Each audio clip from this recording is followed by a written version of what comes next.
Yo, what's up YouTube? Really excited to bring you this video because that means it's football season, or at least close to football season. I'm gonna be breaking down how to bet on the NFL, some strategies, as well as some tips. It's gonna start out a little bit beginner level, but we'll ramp up as we get into strategies that you can use to make money betting on the NFL. So my name's Alex. Last year, I give out all my plays for free, by the way, on Twitter or on YouTube live stream. So you can go back and verify all of this. But last NFL season, I made over $40,000 and I'm super pumped for it. I'm not gonna lie. I do think NBA is a more profitable sport to bet on because there's a lot more games. With NFL, we only get games Monday, Thursday, and then obviously a ton of games on Sunday. Regardless, really excited, so let's get into it. So my first tip, it's not only relevant to the NFL, literally every sport, this is the core of profitable sports betting, is you need to be line shopping, which just means using multiple sports books. I've used literally over 50, depending on where I'm living at the given time. All of these books set their own prices. They set their own odds, which is really unique if you think about it, right? Like, if you want to buy a stock, it doesn't matter if you buy that stock on Apple or Fidelity, you get the same price. However, in sports betting, that's not the case. It's a very inefficient market. Every book wants to be unique, so they set their own odds. So for example, I bet the Bears money line at minus 210. Every other sports book has this like minus 250, minus 260. So I got really good value on my play.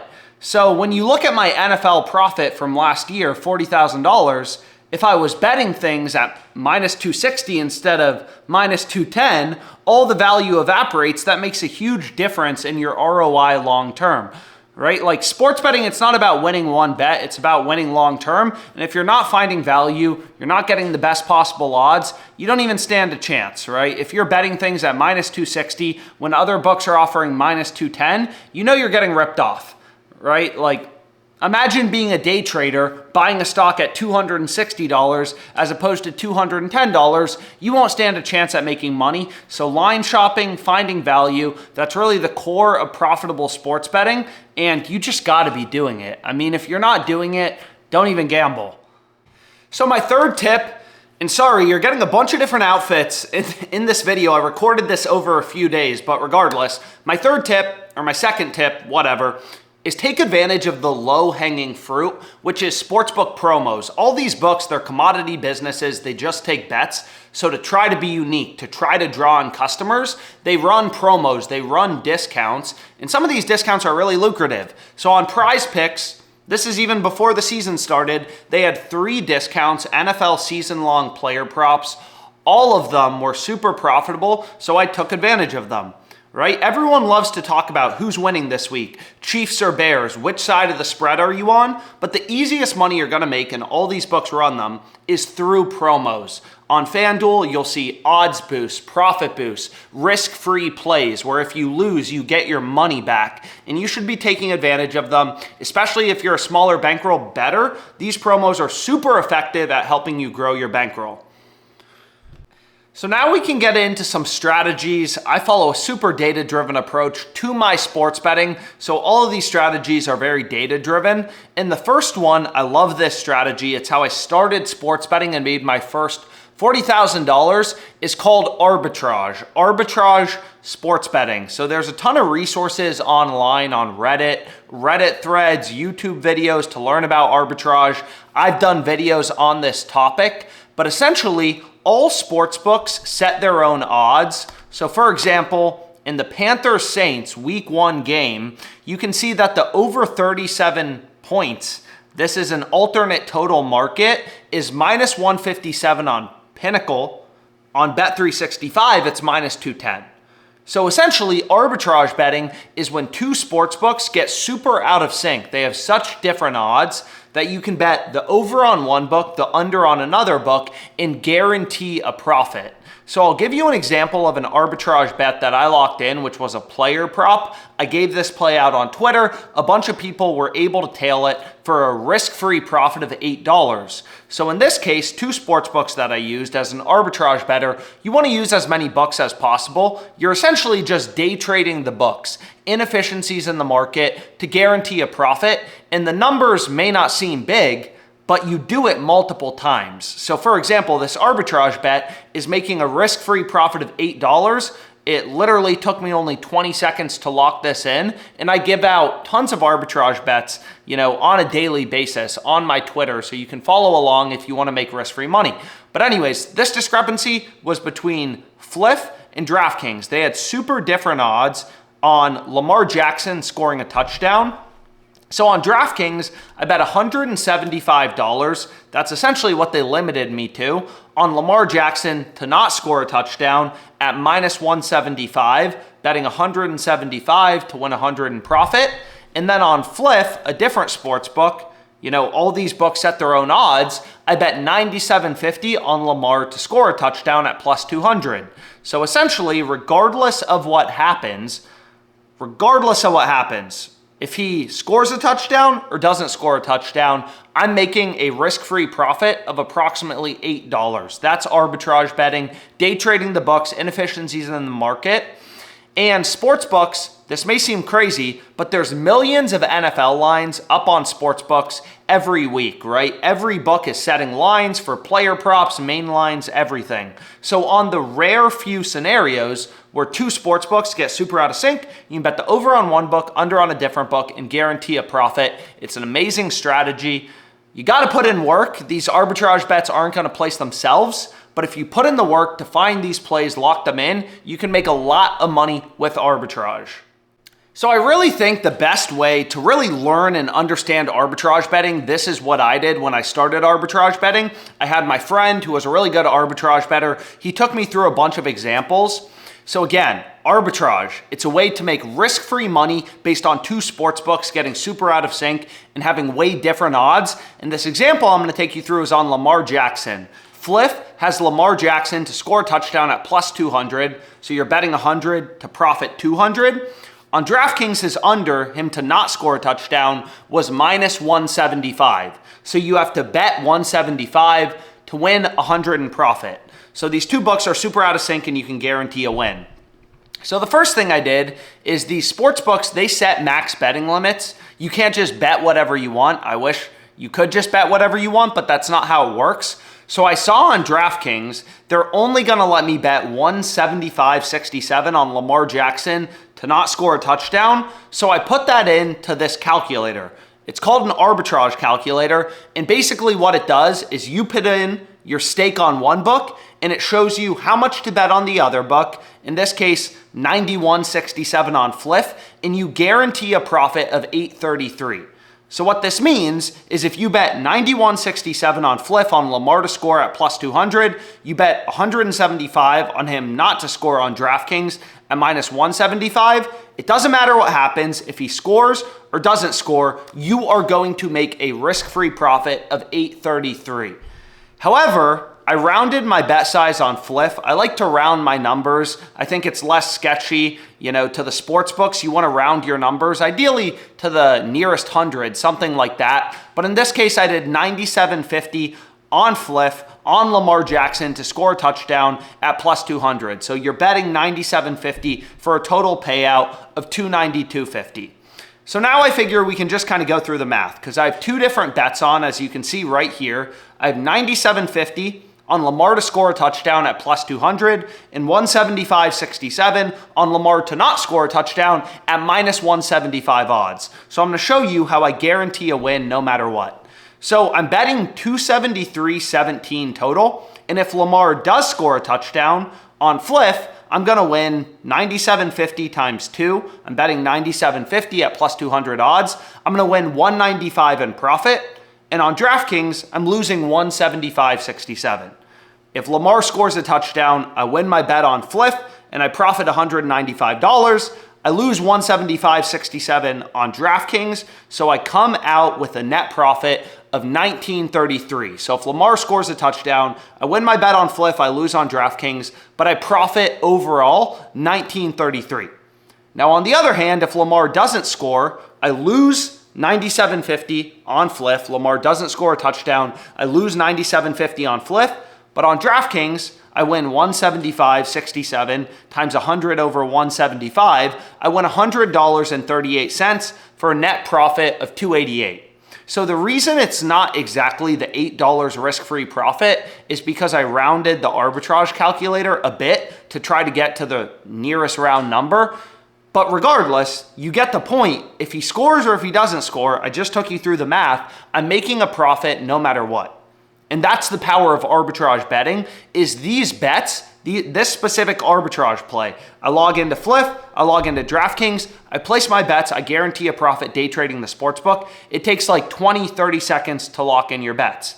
That's it. Now we're already up $8 on average, risk-free. Move on to the next arbitrage play.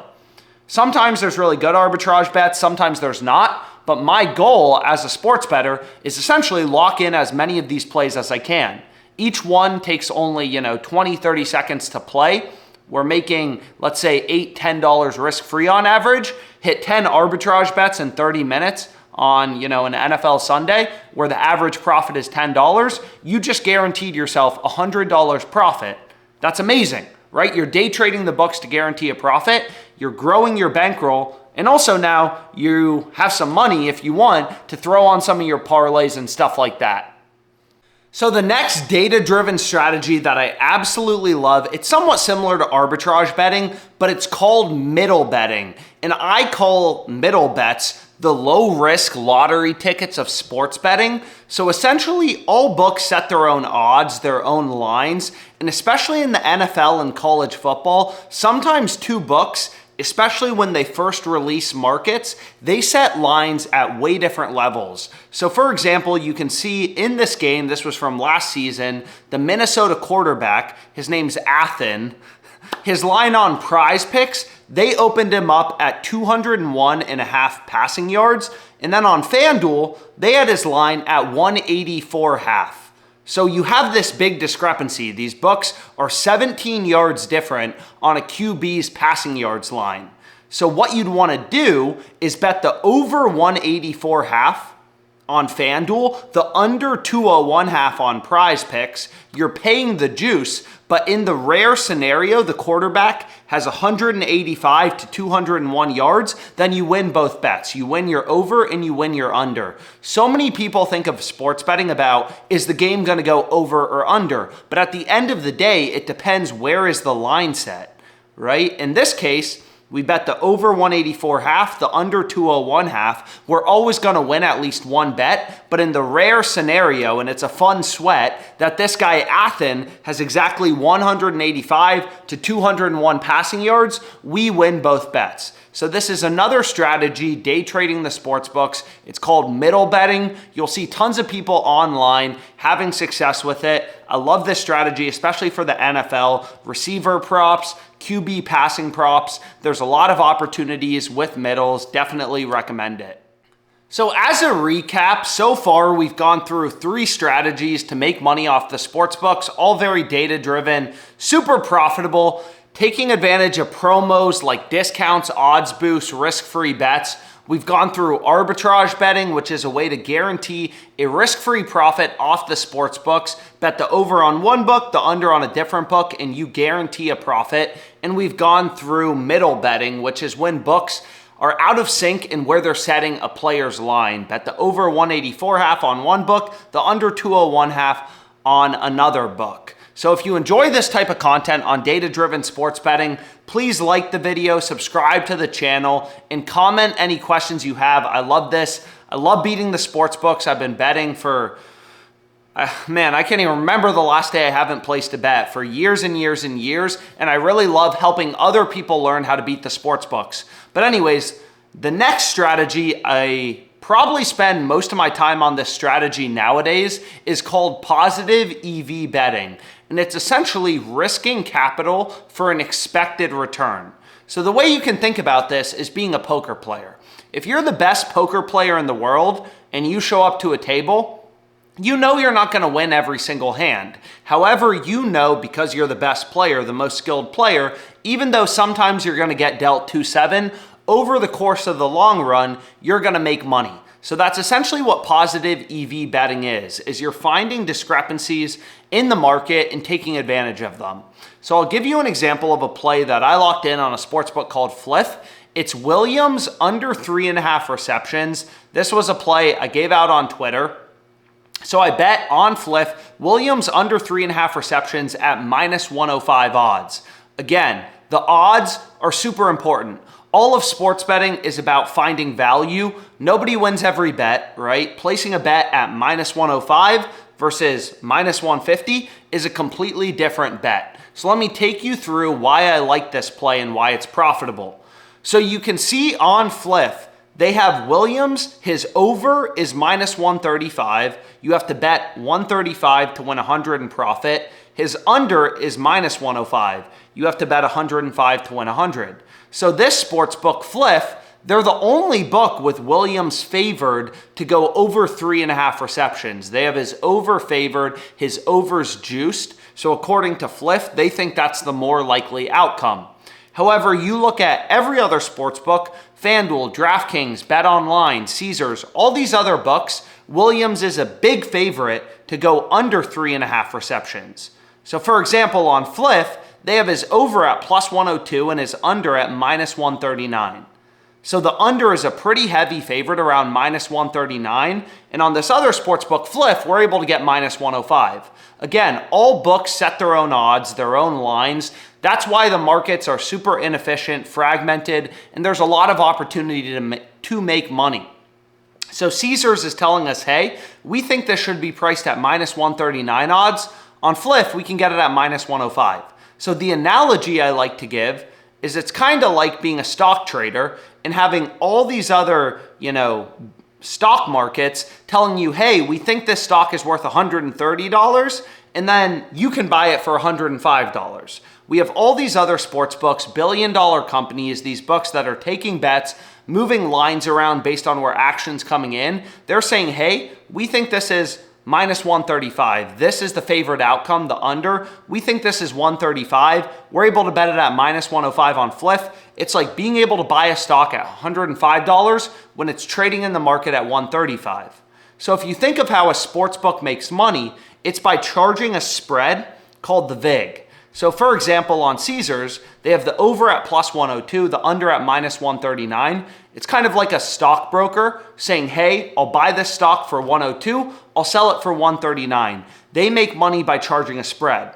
So to figure out the true odds, the fair odds, you need to remove the VIG, which is called using a no VIG odds calculator. So you're essentially squeaking out, removing the spread or the VIG that a sportsbook is charging. So if you do that to Caesars market, +102, -139, you'll see that the fair odds with the VIG removed, you squeak out the spread, is approximately -117. So it's kind of like if a stockbroker says, I'll buy this stock at 9, I'll sell it at 11. You can kind of back out the midpoint is 10. So that's what they actually think the stock is worth. That's called fair value. So what you do in sports betting is you remove the VIG from a sportsbook's market. And in this case on Caesars, the fair odds would be -117.5 for the under. We're getting -105 on Fliff, which is a better price. So the true price, according to Caesars market, when you remove the VIG, is -117.5. We're able to get this at -105 on Fliff. So it's a profitable bet. It's a positive EV bet. It's like if the true price of a stock was $117 and we were able to buy it at $105. That would be a plus EV trade. We're getting $12.50 of value relative to the market. And again, this specific bet may not win, but if we're finding bets that are plus EV value to the market long term, we are going to make money sports betting. That's the power of plus EV betting, is all these sports books, Caesars, DraftKings, FanDuel, they're multi-billion-dollar companies, they're experts in setting lines, and most importantly, they have access to flow. All of these sports books are taking bets, they're moving their odds based on where action is coming in, bets are coming in from sharp customers, they're profitable customers, which is why it's so important to find value between sports books. If every book is saying, hey, we think this should be priced at minus 140, we're able to get it at minus 105, that's a clear indication of value. And you need to be finding value as a sports bettor if you want to make money long term.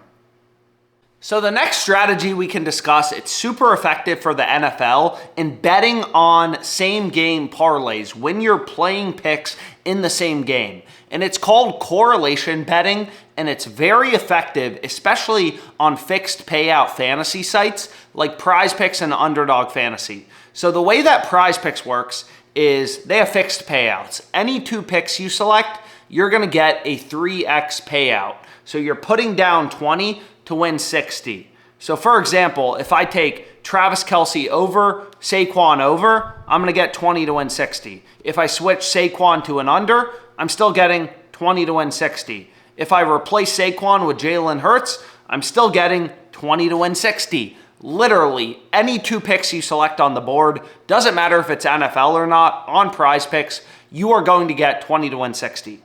So where this really starts to matter is when you start pairing picks from the same game. So for example, for a 3-pick entry, you get a 5x payout. If I take Kelce over, Mahomes over, Saquon over, I get 20 to win 100, a 5x payout. If I take Kelce over, Mahomes under, Saquon over, I replace one of the picks, I'm still getting 20 to win 100. But you're probably thinking, well, that wouldn't make much sense. Why would you take Travis Kelce over in receiving yards and Mahomes under? And that's exactly the point, right? If Mahomes has a great game and throws for over 263 half passing, then Travis Kelce is going to be a lot more likely to go over. If Mahomes has a good game, has a lot of passing yards, Travis Kelce is going to be much more likely to go over his receiving yards line. So taking Mahomes over and Kelce over, those 2 plays are positively correlated. It doesn't make any sense whatsoever for the exact same payout to take Mahomes over, Kelce under, as opposed to Mahomes over, Kelce over, or, Kelce over, Mahomes under. You obviously want to pair QB overs with wide receiver overs for players on the same team. You can think about it like Travis Kelce's line is 271 half. That's over 25%. That's almost 30% of Mahomes' passing yards line. So if Mahomes goes over, Kelce's a lot more likely to go over. So this is called correlation betting. It's really effective on PrizePIcks. PrizePIcks sometimes, depending on the type of slip, what you're trying to pair, you'll occasionally see them add in payout shifts. So you need to be a little shifty. But regardless, correlation is a super effective strategy, especially in football, to make money on these fixed payout DFS sites like PrizePIcks. Regardless, I hope you enjoyed this video. I know it was a little long, but we discussed a ton of profitable betting strategies, taking advantage of the low-hanging fruit promos. We explained arbitrage and middle betting, which are 2 very low-risk betting strategies, very data-driven. We explained positive EV betting as well as correlation betting. And I really, really hope this video makes you more money going into NFL season. Please comment any questions, like and subscribe to the channel, like the video, and email me anytime if you have questions about sharp, profitable sports betting. I live for this. I love this. Thank you so much for your time.